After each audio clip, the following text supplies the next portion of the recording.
ಇಲ್ಲ, ಒಂದು ಒಬ್ಬ ವಿರೋಧ ಪಕ್ಷವಾಗಿ ನಾವೇನ್ ಮಾಡಬೇಕು ಆ ಕೆಲಸವನ್ನ ಭಾರತೀಯ ಜನತಾ ಪಾರ್ಟಿ ಮಾಡ್ತಾ ಇದೆ. ನನಗನ್ನಿಸ್ತದ ನಮ್ಮ ವಿರೋಧ ಪಕ್ಷವಾಗಿ ನಾವೇನ್ ಮಾಡ್ತಾ ಇದೀವಿ ಅದನ್ನು ತೋರಿಸಲಾರ್ದ ತಾವು ಅಂತವ್ರನ್ನ ವೈಭೀಕರಣ ಮಾಡೋದ್ರಿಂದ ಈ ಚಟುವಟಿಕೆ ಹೆಚ್ಚು ಕಾಣಿಸ್ತಾ ಇದೆ ಅಂತ ನನಗನ್ನಿಸ್ತಾ ಇದೆ.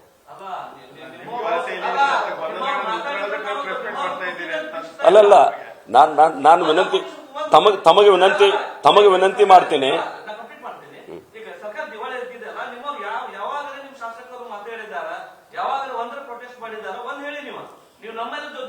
ಅಲ್ಲ, ನಾನು ಅದನ್ನ ಹೇಳ್ತೀನಿ. ನಾವು ರಾಜ್ಯದ ಮುಖ್ಯಮಂತ್ರಿಗಳೇ ಮೂಡ ಹಗರಣದಲ್ಲಿ ಸಿಕ್ಕೊಂಡಿರ್ತಕ್ಕಂಥ ಸಂದರ್ಭದಲ್ಲಿ ಅವರ ವಿರುದ್ಧ ಪಾದಯಾತ್ರೆ ಮಾಡೋದ್ರ ಮುಖಾಂತರ ರಾಜ್ಯದ ಜನರ ಗಮನಕ್ಕೆ ತಂದು ಅದು ಎನ್ಕ್ವೈರಿ ಆಗಿ ಇವತ್ತು ರಾಜ್ಯದ ಇತಿಹಾಸದಲ್ಲಿ ಅಂಡರ್ ಎನ್ಕ್ವೈರಿ ಯಾವುದೇ ಚೀಫ್ ಮಿನಿಸ್ಟರ್ ಎನ್ಕ್ವೈರಿ ಹೋಗಿ ಕುಂತಿಲ್ಲ. ಕಮಿಟಿ ಮುಂದ್ಗಡೆ ರಿಸೈನ್ ಮಾಡಿ ಹೋಗಿ ಕುಂತಿರ್ತಾರೆ ಆರೋಪ ಬಂದ ತಕ್ಷಣ. ಅನೇಕ ಉದಾಹರಣೆ ಇದೆ ಕರ್ನಾಟಕ ರಾಜ್ಯದಲ್ಲಿ.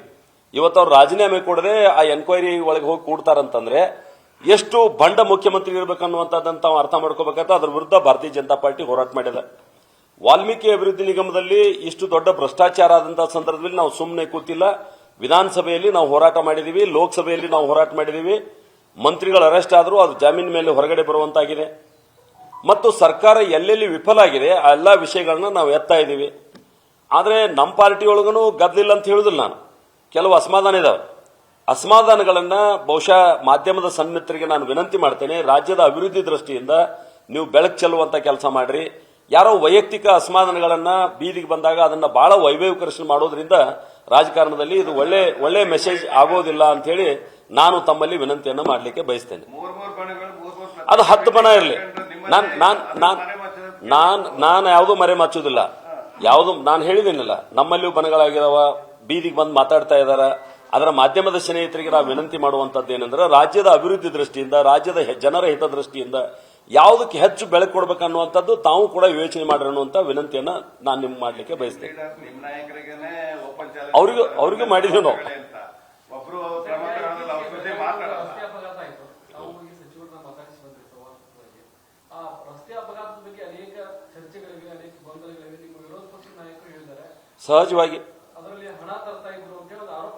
ಸಹಜವಾಗಿ ಆಡಳಿತ ಪಕ್ಷದಲ್ಲಿದ್ದಂತ ಒಬ್ಬ ಸಚಿವರು, ನಾವು ಅವರ ಆಕ್ಸಿಡೆಂಟ್ ಆದಾಗ ಒಂದು ಮಾನವೀಯ ಹೃದಯದಿಂದ ನಮ್ಮ ಜಿಲ್ಲೆಯವರು, ಒಬ್ಬ ಮಹಿಳೆ, ಹೀಗಾಗಿ ನಾವು ಒಂದು ಕರ್ಟಸಿ, ಒಂದು ಸೌಜನ್ಯಯುತವಾಗಿ ನಾವು ಭೇಟಿ ಕೊಟ್ಟಿದ್ದೀವಿ. ಅದ್ರ ಬಗ್ಗೆ ನಮ್ದು ಎರಡು ಮಾತಿಲ್ಲ.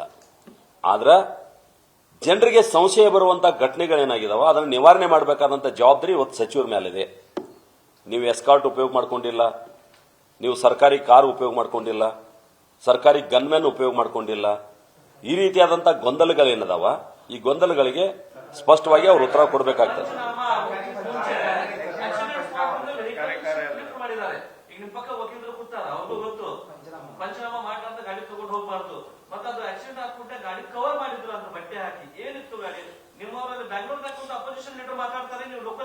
ಅಲ್ಲ, ನಾನು ಹೇಳ್ತಾ ಇದ್ದೀನಲ್ಲ, ನಾನು ಅದ್ರ ಬಗ್ಗೆನೇ ಮಾತಾಡ್ತೀನಿ.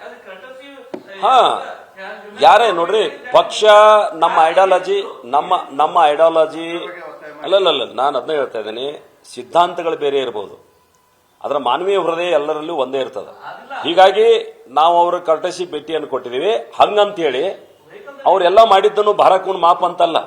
ವೆಹಿಕಲ್ನಲ್ಲಿ ಏನಿತ್ತು ಅನ್ನುವಂಥ ಜನರೇನು ಪ್ರಶ್ನೆ ಬಂದದಲ್ಲಿ ಇವತ್ತು ನಮ್ಮ ಅಪೋಸಿಷನ್ ಪಾರ್ಟಿ ಲೀಡರ್ ಏನು ಪ್ರಶ್ನೆ ಮಾಡಿದಾರ ಅದಕ್ಕೆ ಉತ್ತರ ಕೊಡಬೇಕಾದಂತ ಜವಾಬ್ದಾರಿ ಮಾನ್ಯ ಸಚಿವರದ. ನೀವು ಅವ್ರನ್ನ ಕೇಳಿ ಪಡಿಬೇಕಾಗ್ತದೆ ಮತ್ತು ಮುಖ್ಯಮಂತ್ರಿಗಳು ಕೂಡ ಇದಕ್ಕೆ ಸ್ಪಷ್ಟೀಕರಣ ಕೊಡಬೇಕಾಗ್ತದೆ, ಅವರು ಎನ್ಕ್ವೈರಿ ಮಾಡಬೇಕಾಗ್ತದೆ. ಈ ರಾಜ್ಯದೊಳಗೆ ಗೃಹ ಮಂತ್ರಿಗಳು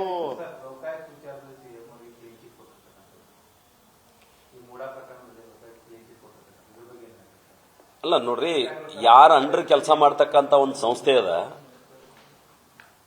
ಲೋಕಾಯುಕ್ತ ಎಲ್ಲಿ ತನಕ ಎಷ್ಟು ಸ್ಟ್ರಾಂಗ್ ಇತ್ತು ಅನ್ನೋದು ನೀವು ನೋಡಿದ್ರಿ. ಈ ಹಿಂದೆ ನಮ್ಮ ಸರ್ಕಾರ ಇದ್ದಾಗ ನಾವು ಲೋಕಾಯುಕ್ತನ ಎಷ್ಟು ಗಟ್ಟಿ ಮಾಡಿದ್ದೀವಿ.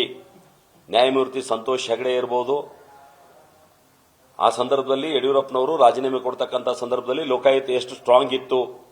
ಇವತ್ತು ಲೋಕಾಯುಕ್ತ ಸ್ಥಿತಿ ಏನಾಗಿದೆ ಅನ್ನುವಂಥದ್ದನ್ನು ತಾವು ಅಧ್ಯಯನ ಮಾಡಿ ಆ ಪ್ರಶ್ನೆ ಕೇಳ್ರಿ ಅಂತ ನನಗನ್ನಿಸ್ತದೆ.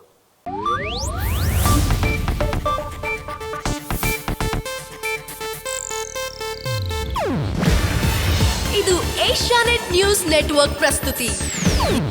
ನೀವು ನೋಡ್ತಿದ್ದೀರಾ ಏಷ್ಯಾನೆಟ್ ಸುವರ್ಣ ನ್ಯೂಸ್.